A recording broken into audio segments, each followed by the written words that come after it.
eu proferi a seguinte afirmação, abre aspas, o senhor vai estar nos livros de história como um juiz que se corrompeu, como um juiz ladrão e corrompido que ganhou uma recompensa para fazer com que a democracia brasileira fosse atingida. E é o que o senhor é, um juiz que se corrompeu, um juiz ladrão. Fecha aspas. Essas foram as palavras que eu proferi na Comissão de Constituição e Justiça. As imunidades parlamentares foram formuladas na Inglaterra com a finalidade de impedir punições a parlamentares por expressões, opiniões ou palavras proferidas no exercício do mandato. O direito inglês consagrou a chamada liberdade de fala. A primeira significa dar liberdade de palavra aos parlamentares, que é o caso em voga nessa defesa prévia. A Constituição Federal de 88, no caput do seu artigo 53, consagrou a imunidade material dos parlamentares, afastando qualquer tipo de responsabilidade civil, penal ou administrativa disciplinar que decorra de seus votos, palavras ou opiniões no exercício de seu mandato. Em suma, a imunidade parlamentar garante que o deputado representado não sofra nenhum tipo de sanção disciplinar ou de responsabilidade política, não podendo ser punido por seus posicionamentos, visto que o parlamentar está coberto pelo princípio da liberdade de fala. Ora, se a Constituição confere ao parlamentar a liberdade de expor suas opiniões, sem o receio de ser tolhido e punido por isso, não vai ser o partido político representante do senhor presidente da República que o fará de forma inadequada e descabida.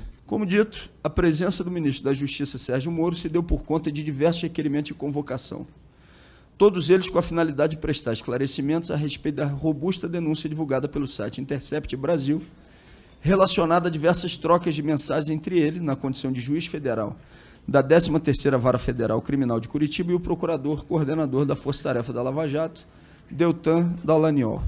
A essência da denúncia advém de uma atuação parcial e ilegal do ministro convocado, quando investido na função de juiz federal, interferindo diretamente na condição de, abre aspas, auxiliar da acusação, fecha aspas, dando conselhos estratégicos, etc. A gravidade das denúncias que culminaram com a presença do ministro Sérgio Moro para prestar esclarecimentos é estarrecedora, vez que se trata de uma conduta absolutamente parcial, imoral e ilegal. Repita-se. Nos estádios de futebol, um juiz que se comporta de maneira parcial é chamado de juiz ladrão. Trouxe ao debate de forma absolutamente legítima a discussão que existe em torno da nomeação de Moro para o cargo de ministro de Estado, já que teria sido recompensado pelo trabalho na condução de processo da Lava Jato, em especial do ex-presidente Lula.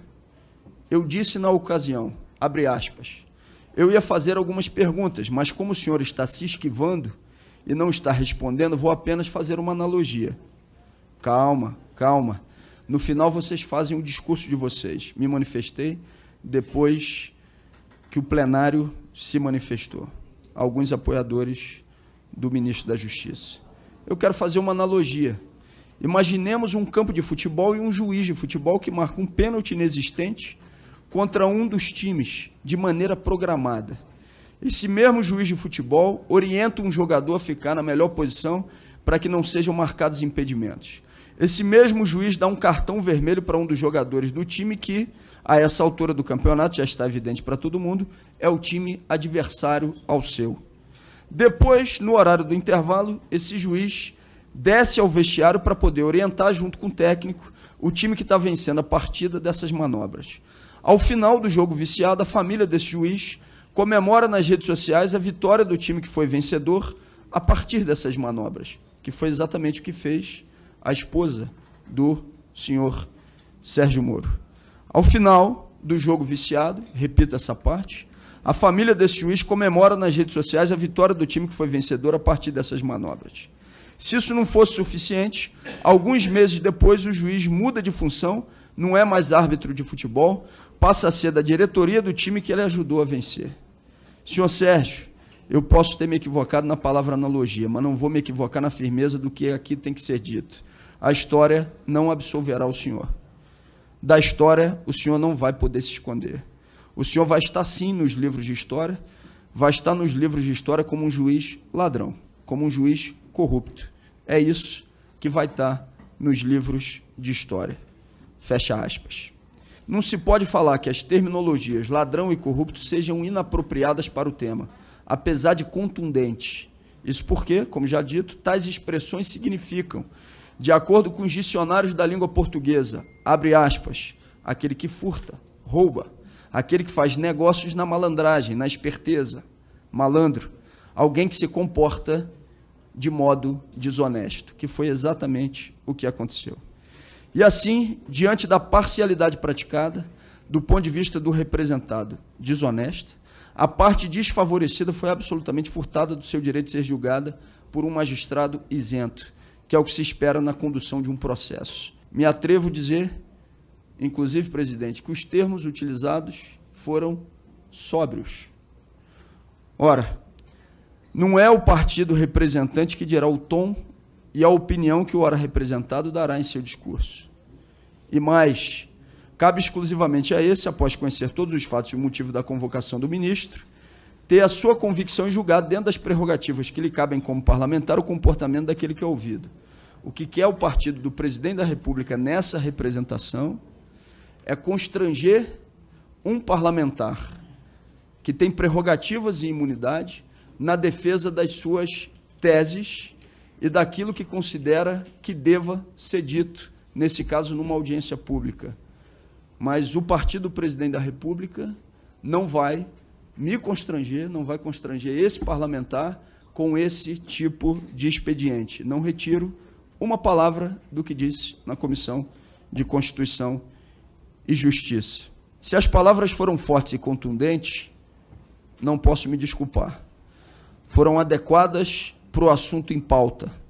Lembre-se, isso não caracteriza, em hipótese alguma, a intitulada quebra de decoro. Seria uma afronta imensurável à democracia que sustenta o parlamento brasileiro. Nessa toada, diante do fato de a conduta narrada não configurar violação ao decoro, ao contrário, estando em consonância com a atividade do deputado, configuram-se atípicos os termos da representação formulada, que deve ser declarada inepta e carente de justa causa, por conseguinte, deve ser arquivada de plano.